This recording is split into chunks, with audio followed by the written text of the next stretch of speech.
Hello, everyone. Welcome, welcome. I'm Kira. I'm your friend. I hope you're doing well. I hope you're feeling good. I hope you're looking good. I hope you're looking as good as you're feeling.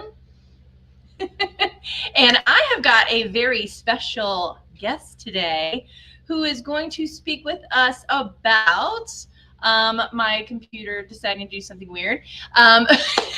From dysfunction to connection, breaking the dating cycle. She's got something very special that she wants to offer you guys today. So, without let me do a little bio. Let's see if I can do a little bio here. Maybe I can do a bio. I have got it together. Yes, not a whole lot of a bio. Join us for a transformative conversation with Liz Dawn, CEO of Celebrate Your Life, as she shares her insights on breaking free from dysfunctional dating patterns and finding healthy, meaningful love. Without further ado, Liz Dawn. I love that introduction. Hi. Hi, how are you? Hold on a second. And I see Kira. Oh, you don't know what that is. You're too young to know. I don't know what that is. What is it's that? Romper Room. I wonder if anybody else that's watching. Romper Room. Yes. Romper Room. And I see Kira. And I see Lizzie. Okay, so tell me about this galaxy that we're floating in. This is where you're manifesting like the man partner of their drems. We're floating in the galaxy, you guys. That's really, I feel like I should like be moving slow motion. Right. It's all right. We're creating. We're manifesting. Or listen to, okay, you'll get this one. Okay, wait, I don't know if I can do it. Falling into space. No. You remember that though, don't you? Do you remember that? Guess what spiritual teacher does that? Into space.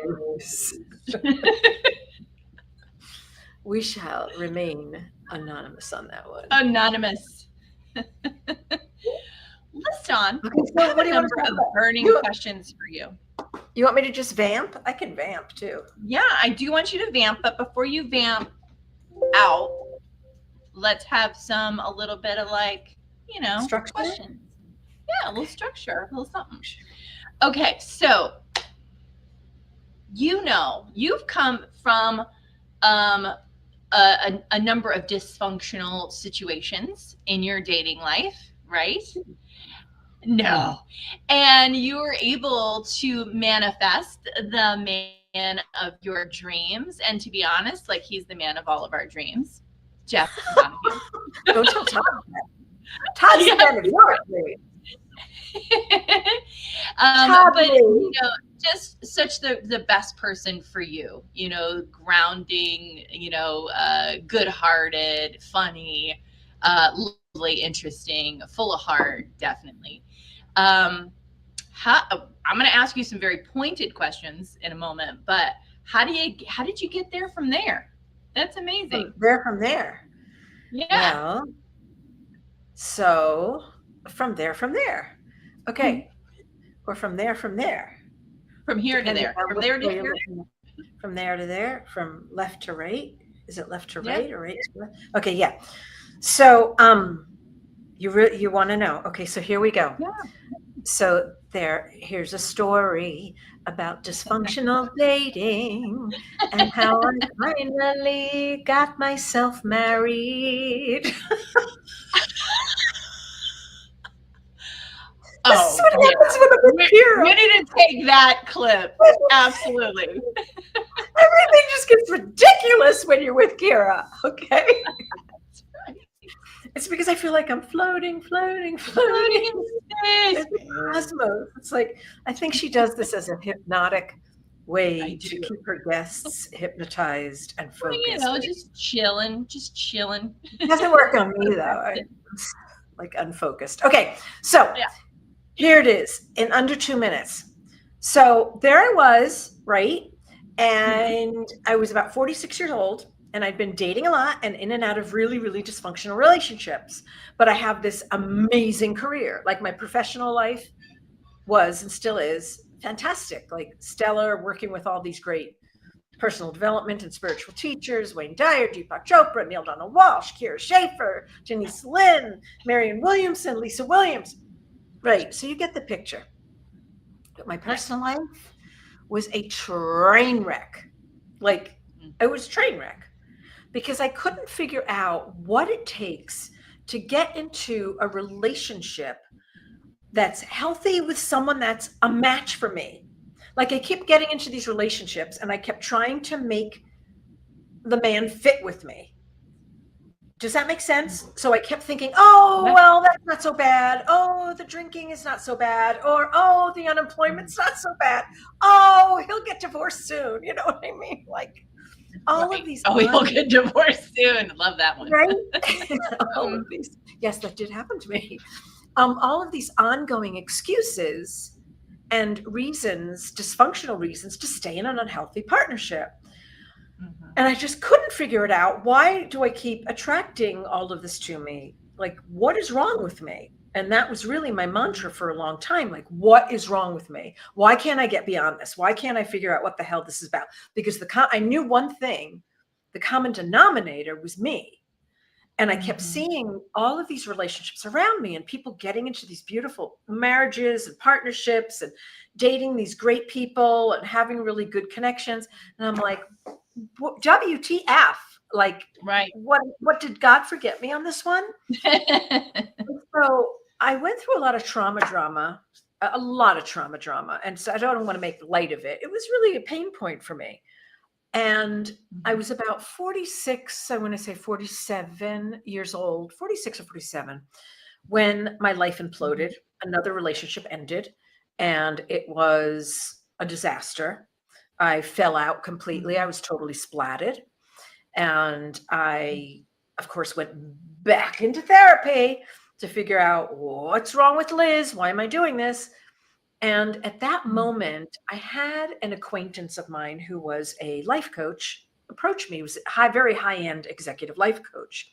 And he said to me, Liz, you're so amazing. You've got this great career. Look what you've created, yada, yada. I'll bet you work with me for a year and I'll bet you I can help you get through this and find the love of your life. I said, okay, great. I said, what would that cost me? And he said, $150,000. And I said, well, yeah, no, so that's not within my scope of, and now we're big. I like it. Now I can see you. You're a little bit blurry today. 150,000. 150,000. So that's out of my scope, my financial. Yeah, right. And I knew that he worked with a lot of high-end people. Like I knew, like some of my clients were his clients, some of our top tier people. And so I went back to him. I said, that's really sweet and super great, but that's not within my scope. He said, well, I'll give you a discount at 75,000. And it was still not within my scope. But I go to my mother, right? Now, my nice Jewish mother, right? Who really was watching me go through these horrible dysfunctional relationships, says to me, Elizabeth, and I know she's serious when she says Elizabeth with an S, because my name is Elizabeth. Yeah, Elizabeth, I will take out a loan and we will make this happen for you if you want to do it. And I said, Mom, I love you. Thank you so much for wanting to do that. However, this is what I'm going to do. I'm going to put myself on a game plan. I was very serious about this. So this shows me, I got to tell you, this shows me that when I put my mind to something, I'm kind of like what my friend of mine said, I'm like a dog with a pork chop bone. I was like, well, thank you. So when I want something, I'm tenacious as shit. All right. Yeah. So I said to myself, okay, I said to my mom, I'll give myself a year. If I don't meet someone like my partner in a year, then I will put myself in the hands of this very high-end executive coach. So there I went on my little journey. And I just started to do all the processes that I learned from all the books that I've read, from the teachers that I've worked with. from everything, created some of my own processes. But the biggest thing that I started with, which is what I'm teaching tomorrow night and on Saturday, by the way. So I'm not leaving you guys hanging with all these mysteries and secrets. So the one thing that was instrumental that started this whole thing was I had to become extremely conscious of the kind of partner that I was attracting, because there was a pattern. And I had to discover where those patterns were coming from, right? Mm-hmm. So once I became consciously aware of it, so let me give you an example. So I kept getting involved with men that were emotionally unavailable, physically unavailable, didn't work, alcoholics, drug addicts, whatever it was some kind of dysfunction that I thought, oh, I could make this work, right? Yeah, no, not so much. But I had to realize why I was doing that. And that's the first thing I did. And I did a very, very powerful process and exercise that the light bulb just went bing. It just went on for some reason at that moment in time, and that moment in time and space, it just lit up and I got it. It just landed for me. And so I am teaching it's a short online class. It's tomorrow night, which is Thursday night at 6 p.m. Pacific. And I'm also teaching the repeat class on Saturday morning at, I can't remember what time. Are you on the website by any chance? Where's the website? What time am I teaching that class? You are teaching it 10 tomorrow, 6 p.m. Yeah. Oh, I'm sorry. 10 a.m. on Saturday. 10 a.m. on Saturday. So I posted the link right there. And it's going to cost you maybe a cup of coffee. It's $9.99. Okay, 2 cups of coffee. $9.99. That's it. And you'll be able to walk away understanding why you get involved with people that aren't a fit for you, and why you keep getting involved with people that have the same pattern over and over and over again. Once that lights up for you, then we're also going to talk about red flags and how to recognize people with those negative traits that you keep attracting over and over again, so you don't keep repeating the pattern. And that was the key for me, is that I had to learn that. So I love teaching this. So I posted on my Facebook wall, my personal Facebook wall, a couple of days ago that I was teaching this class. You're going to love this, Kira. This is like a teacher's dream. So I posted that I was teaching the class, and the student of mine, Beth Thompson, posts on there, and I had no idea this happened for her. She was 57 when she took the class, and she thought, I'm never going to meet anybody. She'd never been married. She'd never met anybody. That was it. 3 months after the class, she put a lot of these principles into practice. She met a man, and she's getting married on Saturday. Oh, that's great. Is that like the freaking thing? That's one hell of a testimonial. I'd say. I know. Like I couldn't have paid. Excuse me. I couldn't have paid to make that happen, right? No. You can't make that shit up. Yeah, it was super sweet. No, not at all. It was, and I had no idea. Incredible. Yeah, it was super sweet. So I can say it looks like a story. But it really does. It's a game changer to learn this information. It really is. Okay, so Kira's frozen. Well, that brings me into some questions. Yeah. That brings me into a couple questions here. So what do you find are some of the common patterns people fall into when it comes to dysfunctional dating? So, my sweet friend, you are warbling. So, can you put that question into the chat? Because it kind of was like, wah, wah, wah, wah, wah. And I wonder if you're coming across this way on Facebook. Hold on. I'm going to look on Facebook. Let me see what is happening there. Let me go back to the base. Let me see if I can go back to my different web stuff. But if you see this. Okay, so I'm gonna answer the question that Kira just posted. What are some common patterns people fall into when it comes to dysfunctional dating? Oh my goodness. Staying in the relationship too long, even though you know it's not right for you. Trying to change the person, or wishing or hoping or thinking or dreaming that the person is going to change. But of course, are they really going to change? Not so much. Going to therapy session after therapy session. and they're never going to change. He's a really good example. This is such a good example. Hey. I was, hi, there you are again. I'm answering the question. I'm just going. Great. Yeah, I'm just talking. Perfect. Well, here's a good example. I was in a relationship with this man, and he and I were in therapy together, and I can honestly call him now an alcoholic. I guess he was a functioning alcoholic. Mm-hmm. And here's this 45-year-old man going out and drinking all night, right?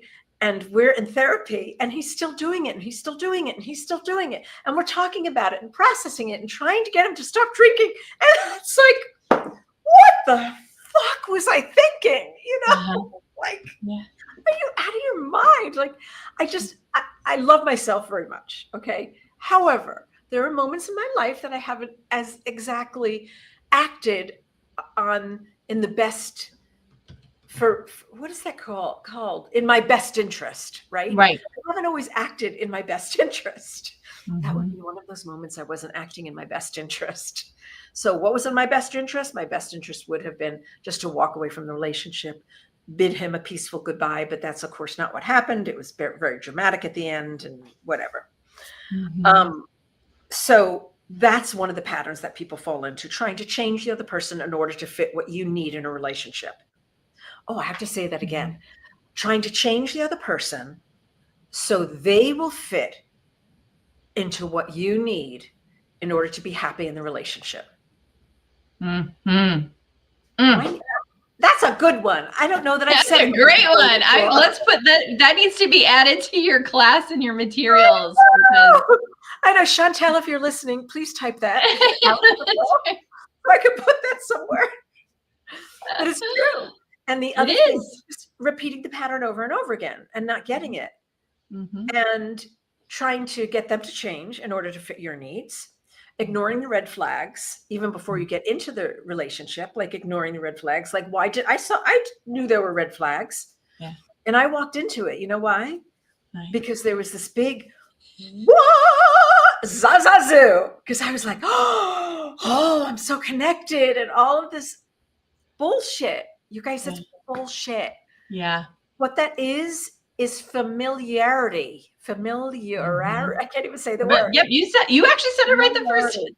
Familiarity. Right. Oh. Okay. Chantel wants me to say it again. We'll rewind this video because it's being recorded. Yeah. But it's really, really what's familiar. And that's the other thing, is that we ignore the red flags. Yeah.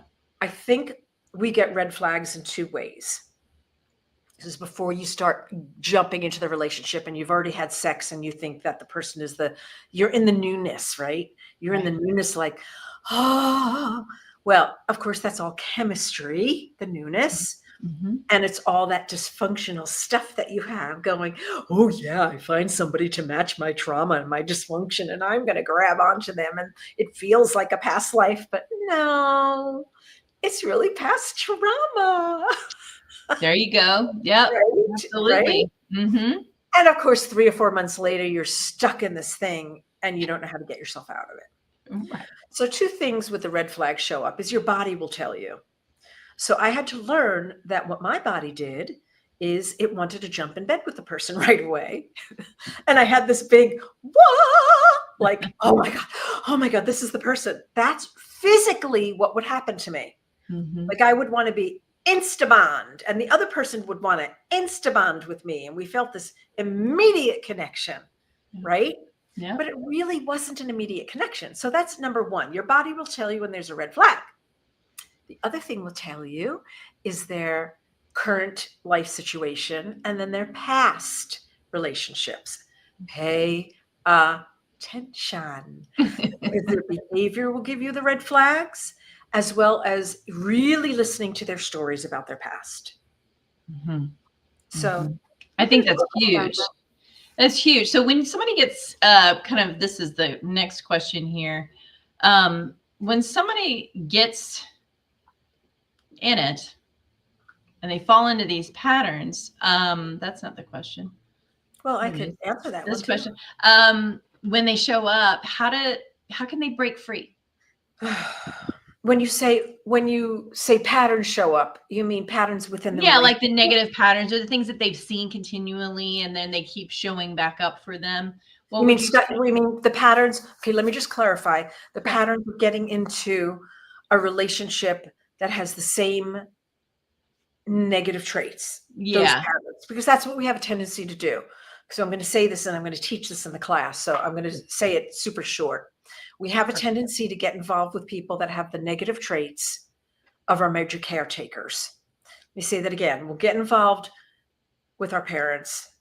We get involved with those negative traits of our parents or whoever brought us up into the world. Mhm. And we'll carry that. And the reason we do that is it's an absolute unconscious desire for that wounded child, that wounded part of yourself to become fulfilled by finding that in another person to fill you.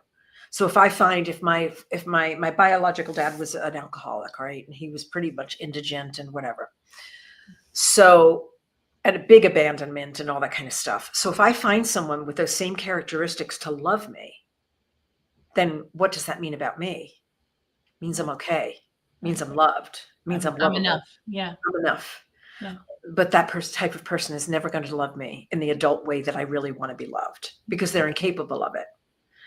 A person who's an alcoholic or emotionally unavailable or abandons people, or doesn't work, whatever it is, if their life is a train wreck, how are they going to be present for me? Yeah. Right. One of the things I just recently learned in a workshop, we were in Santa Fe for a retreat that we were doing with Lisa Williams, and she drilled this into us. You are the most important person in your life.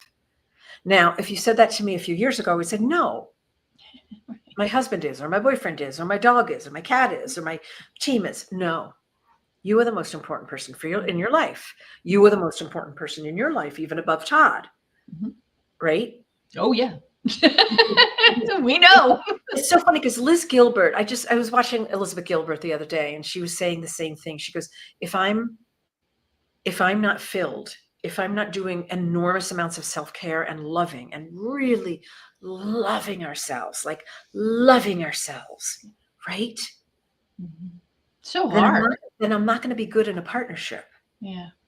Then I'm not going to be good. So when I come from that place of needing for someone else to fulfill, and it's unconscious, and what we're going to do in the workshop is uncover those unconscious patterns quickly, because I don't want everybody to have to go into therapy and do all the drama that I did, but I've learned how to do it quickly. So yeah, I love that. I love that. Just cut that learning curve down big time because it's key. That's the whole point of having teachers and having people in our lives that can help us grow through those types of situations. Is that you've done it, you can help people get through it quickly, which I think is key.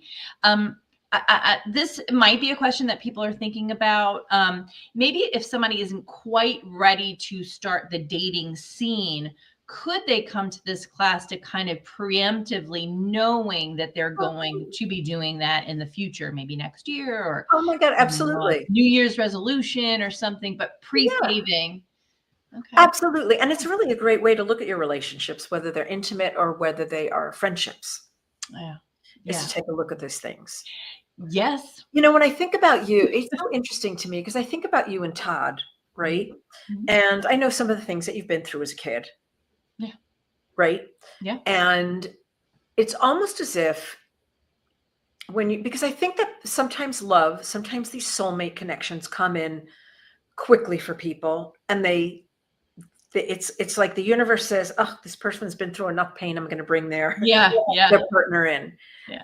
But I think on some type of a level, and I don't know if you believe this about yourself or not, but I kind of believe on some type of a level when you met Todd, you'd been through the ringer, you'd been through the dysfunction, and you had the wisdom, and I've known Kira a long time, you guys, so I know this about her. It's the last decade or so. She's young in chronological age, but came in with a lot of wisdom, a lot of knowingness. So I think at a young age, you knew innately, like, this ain't going to fly in my life. This is not going to happen. Yeah. And when Todd showed up, it was like, okay. Yeah. Yeah, Well, I in the recognize. willingness to do the work that still comes, Right. it's not like, okay, no, he comes in and then I haven't overlaid a parent over top of him and am not seeing him clearly. Of course, the first thing I do is overlay my parent and he overlays his parent onto me. And then we're just kind of fighting with our own parents, and not remembering that there's a whole other different person under there. And then Right. it's like, oh no, I chipped away at that shell that causes me to believe I'm being criticized right now when I'm really not, or that their sole intention and purpose right this minute is to hurt me, which is not what's happening.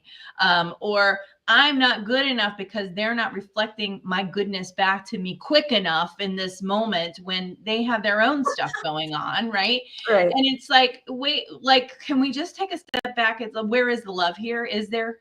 Is that happening? Yeah. Well, but the original bonding that the two of you had wasn't over trauma. No. You know? I had to think about it No, because because so it many wouldn't of have my worked. relationships were, but no, Yeah, no no, it trauma. wouldn't have worked. No, He wasn't necessarily a big triggering imago for you. The no, image of no. the imago means the image of a parent, and you weren't for him either, or else you would never be together this long. That's right. Yeah, that's right. Or we would have hidden it so well. We'd have to have hidden it so well, but he nor I are good at that level of hiding. We're very transparent in many ways. If we don't wear it on our sleeve, we wear it on our face. So, Yeah, and yeah. I remember a therapist once said to me, because of what I'd been through, Mhm, the instability, and I kind of recognize this possibly in you as well, mhm. is he said to me, and I was in my 40s and single and struggling, and he said to me, Liz, you've had so much trauma drama in your past and instability Yeah. that you're probably going to need to find a partner that is more emotionally and mentally stable, Yeah. that has had more stability in their life.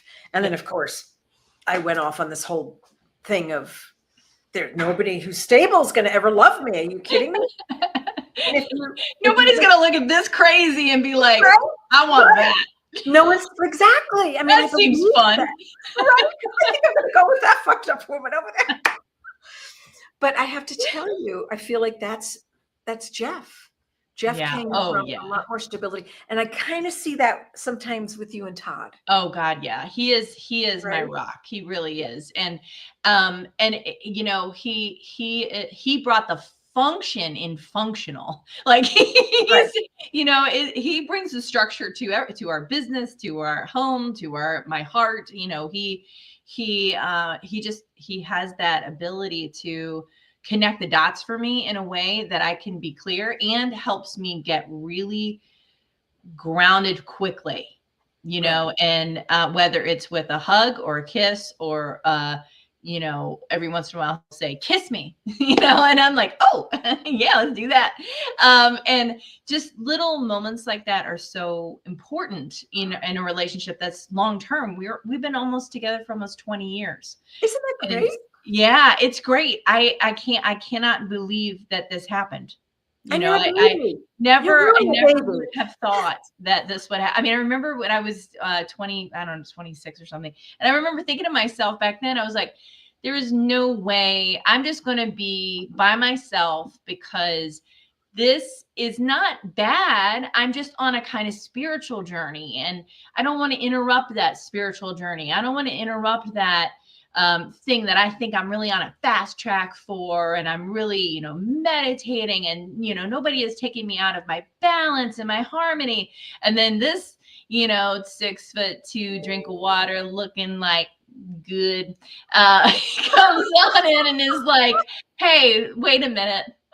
let me mess all of that up for you so that you can get really grounded in who you really are and let me help show you that. But we're going to take quite a few twists and turns along the way. So I'm saying that even if you are a spiritual person watching this is also a great class for you because it's so much more, I think, than dating, Liz. Like it's so deep, and it's connecting in ways. And I had to do that healing work too in order to attract him. It took me, I was literally on a kind of a spiritual journey where I was like really getting clear and letting go of that whole aspect of dating someone, being with someone, and just focusing on me. And that took me a year to do, to get really clear about what I truly wanted. So like everything you're saying resonates so deeply because the truth is true always, right? So, Right.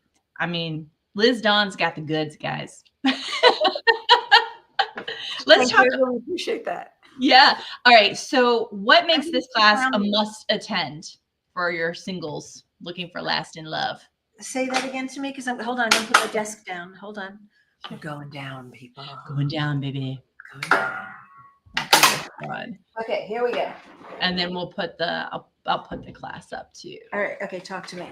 What was the question? Talk to you. What makes this class a must attend for singles looking for lasting and meaningful relationships? Here's who it's really for. If you're looking for a life partner, if you've been in relationships that just keep dead end relationships that just keep failing over and over and over again, and you can't figure it out, this resonates for you. You go look at the website, you go look at the website copy and see if it resonates for you.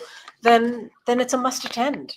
You know, I don't believe that it's one shoe fits all kind of thing, because this is not necessarily about this particular class is not about the dating apps or anything like that. Yeah. It's really about trying to figure out what your patterns are and how to attract somebody, that's a fit for you. Mm-hmm. Yeah. I just want to show people. If you answered yes, then join me. Attract the love you want and deserve. That's right. Right. Yes. So, and that's the biggest thing. Let's go to during the session, you'll discover how to stop the challenging cycle of getting involved with people that are not a fit for you. And you guys can read that. You'll see what it says. Yeah. So if it's a fit, we are going to be recording it as well. So if you can't make it there live, then you'll get the recording. And the proceeds are going to an animal rescue. So one time discounted price, $9.99. It's $9.99. We got Thursday, 6 p.m. and to 7:30, and then we've got Saturday, 10 a.m. So that's awesome. Come join me. Yes. Let's hang out. Yes. Okay.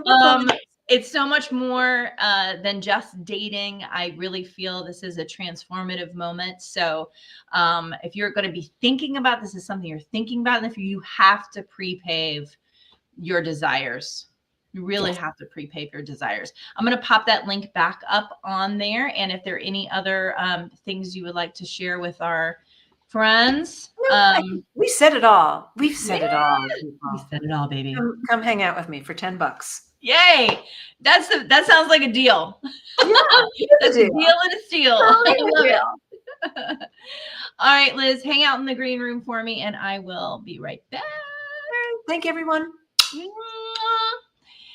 Thank you guys so much for watching. Please check out Liz Dawn, liz.celebrateyourlife.com, and join her for the class either Thursday or Saturday, and just think about where you're wanting to go and how you're wanting to develop who you are moving forward, especially heading into the new year, getting through the holidays and all that kind of good stuff. Because like I said, this is not just dating. It's soul work. And I've worked with Liz for almost a decade, like I said, and I got to tell you, she's been a good friend, a wonderful, just partner and soulmate to me in many, many ways. She's been someone who I've been able to rely on, who I've cried in her arms before. She is somebody that you can trust with this journey. So thank you so much for joining us today. I'm going to see you guys again tomorrow. I have another special guest, Annette Lowe. We're going to talk about retirement and book writing and all kinds of groovy stuff. So you don't want to miss that. I hope you have a beautiful, beautiful, wonderful, amazing day. Take care.